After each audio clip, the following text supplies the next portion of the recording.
Tahun 2029, pertanyaannya adalah apakah Partai Anies ini akan lolos ke parlemen, teman-teman?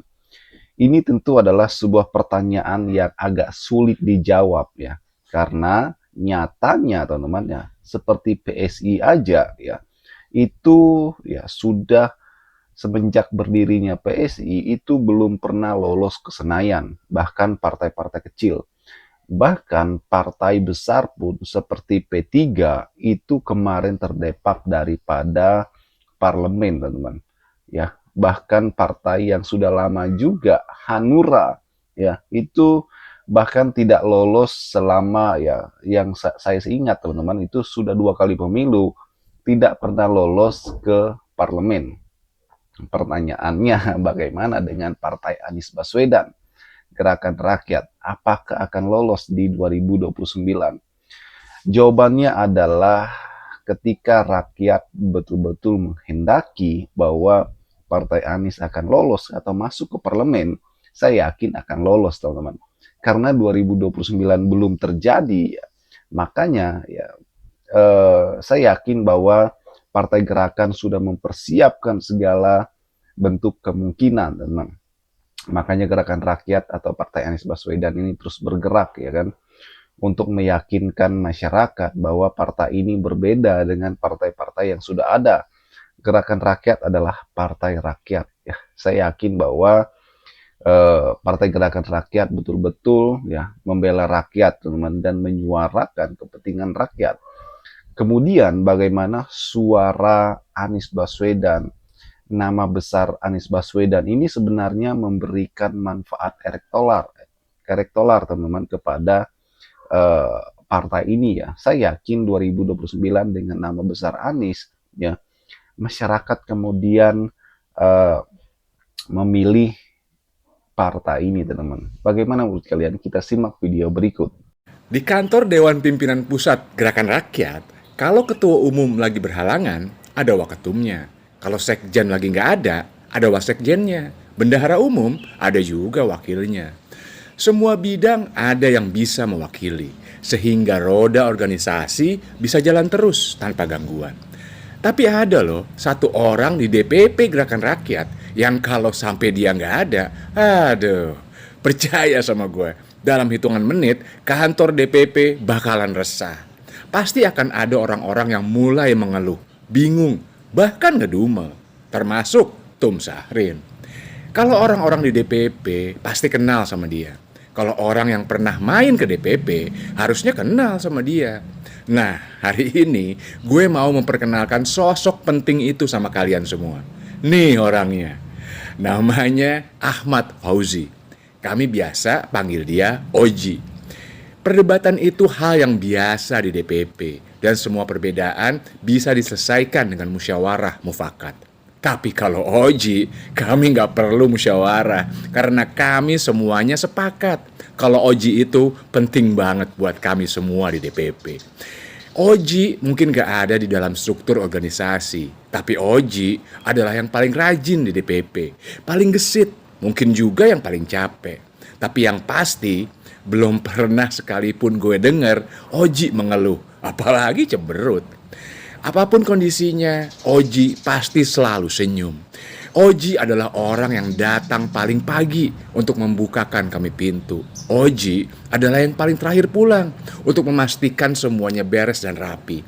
Dan Oji juga sekaligus memastikan kami semua terlayani dengan baik di antara pagi dan malam itu.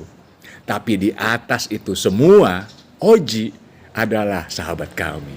Selamat ulang tahun Oji. Semoga sehat selalu, panjang umur, bahagia, dan jangan sampai pindah ke partai lain ya Ji. Karena kami gak rela kalau lo bikin kopi buat partai lain. Happy birthday Oji, we love you. Dan buat yang mau ngucapin selamat ulang tahun buat Oji, boleh dong tulis di kolom komen. Terima kasih. Ini yang membuat kita kuat, Ibu Bapak. Pancakarya ini yang membuat kenapa gerakan rakyat bisa sampai di pelosok-pelosok. Pekerjaan pertama dari Pancakarya adalah struktur. Struktur itu apa? DPP, DPW, DPD, DPC, DPRT, itu adalah struktur. Struktur ini yang menyambungkan antara partai dengan orang-orang yang ada di masyarakat. Struktur inilah yang bisa masuk ke kelurahan, ke desa, ke RW, ke RT. Karena ada struktur. Ini yang harus kita bangun, strukturnya sampai ke bawah. Sehingga ketika orang bertanya kelurahan apa, di situ ada gerakan rakyat.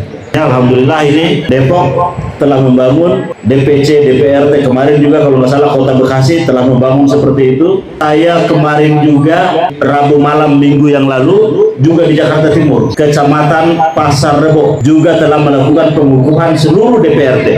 Ini adalah sesuatu yang sangat bagus untuk kita bangun. Penting sekali. Kita di Indonesia harus memiliki kesadaran warga 3 arena. Warga daerah, warga Indonesia, dan warga dunia. Ya. Jadi kalau kita warga desa, warga kota, warga kabupaten, ada peristiwa di kabupaten itu, kita turun tangan, kita peduli. Langsung ya, karena Langsung. itu kampung kita ya, Kampung kita. bertanggung jawab. Ya, begitu di dalam kampung kita ada rumah yang runtuh, longsor, maka kita turun tangan ikut perbaiki. Ya, Begitu kita warga Indonesia nih. itu kesadaran sosial ya. Kadang kita merasa ini ada warga Indonesia yang terkena bencana, erupsi, yang terkena ada konflik, maka kita peduli. Ya, Nah, ketika sampai di level internasional, maka kita harus membangun kesadaran harusnya itu. pun membangun ya, Kami warga dunia. warga dunia. Ketika ada satu bangsa disakiti terus-menerus, dijajah terus-menerus, Ya, maka kita tidak bisa tinggal diam. ya, Dan kita harus menunjukkan sikap kami warga dunia, ini masalah kemanusiaan, dan kami peduli. Waktu Indonesia mau merdeka, ya. coba, apa yang terjadi? Organisasi-organisasi buruh di mana-mana. Seluruh dunia. Seluruh dunia. Di Ya. Australia, buruh-buruh itu mogok, nggak mau loading barangnya Belanda. Ya, Di banyak negara, kapal-kapal Belanda tidak bisa bergerak. Betul, Kenapa? betul. Semua orang protes, kami tidak mau Anda menjajah Indonesia. ya. Itu Gandhi. organisasi buruh ya. Organisasi buruh. Sampai ke Mesir juga tuh. Ya. Gandhi bilang di sana, kami tidak mau dengan Belanda. Ya. Di mana-mana Belanda itu diprotes. Hmm. Kenapa?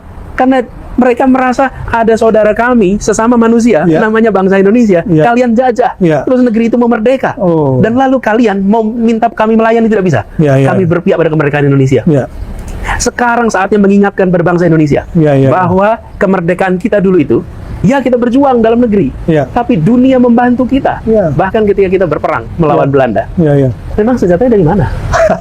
Ya, ada bantuan dari luar lah ya. Dari luar, disusupkan semuanya. Ya. Banyak negara yang menyusupkan senjata untuk Indonesia, Ya. dikirimkan senjata itu Ya. supaya gerilyawan kita bisa perang. Ya, Melawan siapa? Melawan Belanda. iya, kita belum bisa buat senjata Nggak saya. punya. Kita punyanya nyali, Ya. kita punyanya orang, Sama bambu. bambu, tawakal Allah. Tapi Ya. besar banget. Nah, Ya. sekarang ini kita harus menyadarkan bangsa kita sendiri Iya, bahwa di Palestina ada penjajahan, iya, perintah konstitusi iya. bahwa kemerdekaan adalah hak segala bangsa. Oleh karena itu penjajahan harus dihapuskan dari muka dunia. Iya. Yang harus mengerjakan ini siapa? Ya, warga Indonesia. Penyelenggara negara. Penyelenggara negara. Siapa sih UBN? Ini kan warga negara. Hanya kesadaran sosial aja. Punya tanggung jawab moral, Iya. menggerakkan. Iya. Yuk kita kumpul bikin solidaritas. Iya. Menurut saya negara harus memandang hubungan dengan dunia tidak transaksional, Oh, tapi berbasis nilai. ya apa nih? Transaksional maksudnya gimana nih? Jadi kami berurusan dengan negara lain, kami berurusan dengan bangsa lain Iya. sebagai transaksi. Saya beri apa, Anda dapat berikan saya apa. Itu transaksional. Jadi ada bisnis setelah itu ya? Apakah bisnis, apakah kebudayaan, apakah Iya. pendidikan, tapi sifatnya Atau transaksi. politik ya? Transaksi. Iya. Tidak semua hubungan Harusnya ini transaksi. tidak boleh diikutkan. Terlalu lama kita ini bertahun-tahun ini menyaksikan hubungan itu transaksional. Jadi Iya. dunia itu dipandang sebagai urusan Kementerian Luar Negeri. Oh, Jadi ketika ada urusan apa-apa di dunia, iya. pemerintah bilang oke ini urusan Kementerian Dalam Negeri. Oh, Ini bukan urusan sebangsa kita. iya, iya, iya. Jadi biar Kementerian Luar Negeri aja bikin statement, Iya, Kementerian Luar Negeri aja yang melakukan lobby, iya. dan Ibu Menteri doing a good job. Ibu Menteri melakukan statement-statementnya, sikapnya bagus. Iya, bagus. Kita merasa terwakili di situ. Iya. Oke? Bangga kita. Di tingkat diplomasi. Tapi tidak boleh urusan Palestina ini hanya sebatas urusan Kementerian Luar Oke. Negeri. Iya, iya. Sertakan rakyat. Hubungan kita dengan dunia itu berbasis pada value, pada nilai. Dan value kita adalah value kemerdekaan, value hak asasi manusia, kedaulatan. Itu value kita. Nah, ini harus disampaikan kepada seluruh rakyat. Oke.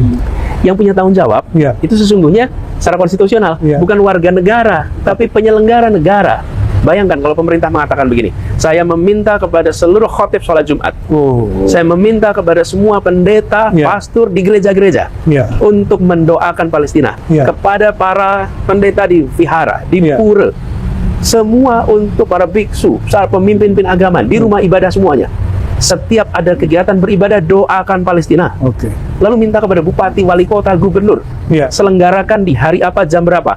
Iya. Bayangkan ratusan juta rakyat Indonesia berkumpul di waktu yang bersamaan, seluruh dunia bergetar, Ya, dan mereka ya, akan ya. melihat ini sebuah negeri yang punya tanggung jawab untuk Dahsyat. kemerdekaan, sebuah Dahsyat negeri sekali. yang punya tanggung jawab untuk Oh, ya. kedaulatan, Wah. dan dunia akan menengok kita. Seluruh media sedunia pasti memberitakan Dahsyat dari ini. negeri yang dulu dibangun dengan Ya, ya. perjuangan kemerdekaan, dikirimkan pesan Ya. bebaskan Palestina, dikirimkan pesan bebaskan Palestina dari penjajahan, bebaskan keluarga dari penderitaan. Itu dahsyat. Jadi ini impact dari cara pandang bahwa kita adalah warga dunia. Dan yang Dahsyat mengatakan sekali. itu siapa? Negara. Negara. Ya, harus negara yang mengatakan itu ya. Iya, Jangan pemerintah biarkan. mengatakan kami tidak diam. Iya. Saudara-saudara, kami tidak bisa kirim tentara ke sana. Iya. Karena ada aturan-aturan konvensi internasional, hukum Betul. internasional. Iya. Tapi kami gerakkan seluruh rakyat Indonesia Iya. dan biarkan dunia melihat. Iya. Biarkan kita dicatat dalam perjuangan Iya. Palestina. Iya. Mungkin tidak mudah untuk menjalaninya, teman. Tapi saya yakin bahwa Anies Baswedan mampu bersama relawan, para tim, para pendukung, dan sebagainya. Dan ini tentu adalah sebuah langkah yang sangat strategis yang Anies kerjakan, ya kan. Bagaimana ia menampilkan kemampuannya, menampilkan bahwa beliau layak ya untuk menjadi seorang pemimpin, layak menjadi seorang pemimpin di masa depan, teman-teman. Dan saya yakin bahwa Anies Baswedan ini nggak kaleng-kaleng. Ya kan, seorang tokoh yang betul-betul menjunjung tinggi, teman-teman, ya, demokrasi. Ya. Anies bahkan adalah simbol dari oposisi, ya. Bagaimana menurut kalian? Kita diskusi di kolom komentar ya. Sampai jumpa lagi, teman-teman. Salam.